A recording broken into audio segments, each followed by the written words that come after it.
یقول الرب تبارک و تعالی من شغلہ القرآن عن ذکری و مسئلتی۔ اللہ کے رسول صلی اللہ علیہ وسلم نے فرمایا، رب تبارک و تعالی کا فرمان ہے کہ جو شخص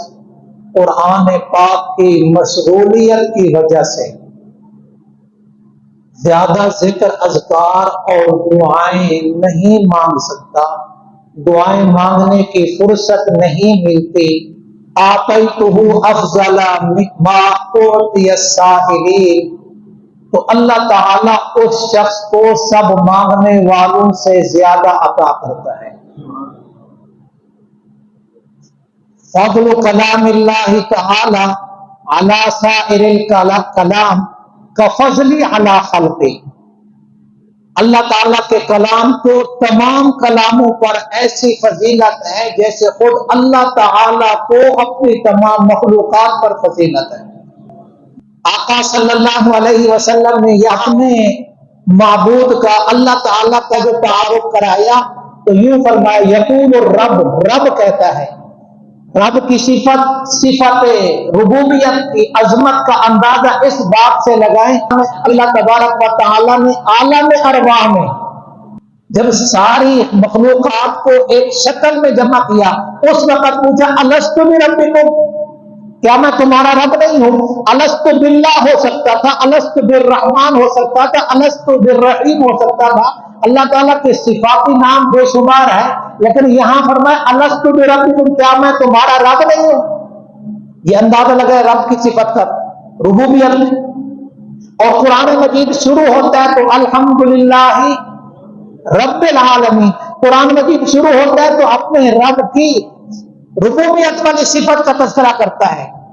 اور پھر آگے اللہ تبارک و تعالی جہاں اپنی بندگی کا تذکرہ کرتا ہے وہاں فرماتا ہے یا ایھا الناس اعبدوا ربکم، اے لوگوں عبادت کرو تم اپنے رب کی۔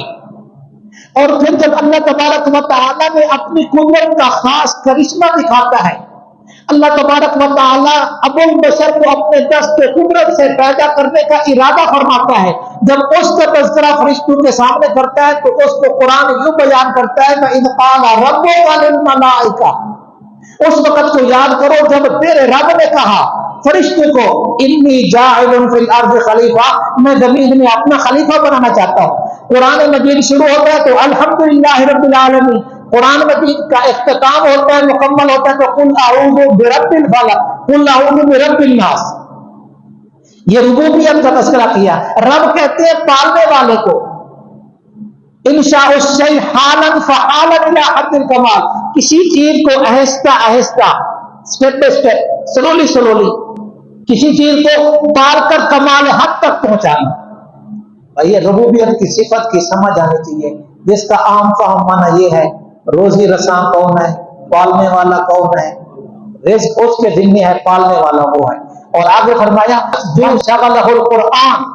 جو قرآن پاک کی مشغولیت کی وجہ سے دعائیں نہیں کر سکتا، ذکر اذکار نہیں کر سکتا، اس کو فرصت نہیں ملتی، تو اللہ تبارک و تعالیٰ اس کو مانگنے والوں سے زیادہ عطا کرتا ہے، افضل عطا کرتا ہے۔ جو قرآن مجید پڑھتا ہے، سیکھتا ہے، سمجھتا ہے، تو اللہ تبارک و تعالیٰ اس کو مانگنے والوں سے زیادہ عطا کرتا ہے۔ ایک صورت تو یہ ہے کہ میں اللہ تعالیٰ سے اللہ کو مانگوں، یا اللہ اپنا آپ نصیب فرما، اپنا ذکر نصیب فرما، اپنا شکر نصیب فرما، اپنا قرب نصیب فرما، مجھے شفا نصیب فرما، میرے بیماروں کو شفا نصیب فرما، میرے مسجد کے نمازیوں کو شفا نصیب فرما، یا اللہ میری روزی کے مسئلے حل فرما۔ ایک صورت تو ہے میں مانگوں، اور ممکن ہے کہ میری دعا ریجیکٹ ہو جائے، ممکن ہے مانگنے کا طریقہ سلیقہ نہ ہو، لیکن قرآن مجید پڑھنے والوں کے بارے میں، قرآن مجید سمجھنے سیکھنے والوں کے بارے میں اللہ کا وعدہ ہے، نبی صلی اللہ علیہ وسلم کی بشارت ہے، تو اس کو اللہ تعالیٰ مانگنے والوں سے زیادہ عطا کرتا ہے۔ اور آخری جملہ فضل کلام اللہ علی سائر الکلام، اللہ تعالیٰ کے کلام کو سارے کلاموں پر ایسی فضیلت ہے جیسے اللہ تعالیٰ کو ساری مخلوقات پر فضیلت ہے، ساری مخلوقات پر فضیلت ہے۔ آدمی قرآن مجید کو یاد کر لے تو اس کو حافظ قرآن کہتے ہیں۔ آدمی اچھے طریقے سے، اچھے انداز سے، تجوید کے ساتھ، تصحیح کے ساتھ، ترتیل کے ساتھ پڑھتا ہے، اس کو قاری قرآن کہتے ہیں۔ وہ قرآن مجید بیان کرنے والا بن جائے تو اس کو عالم قرآن کہتے ہیں،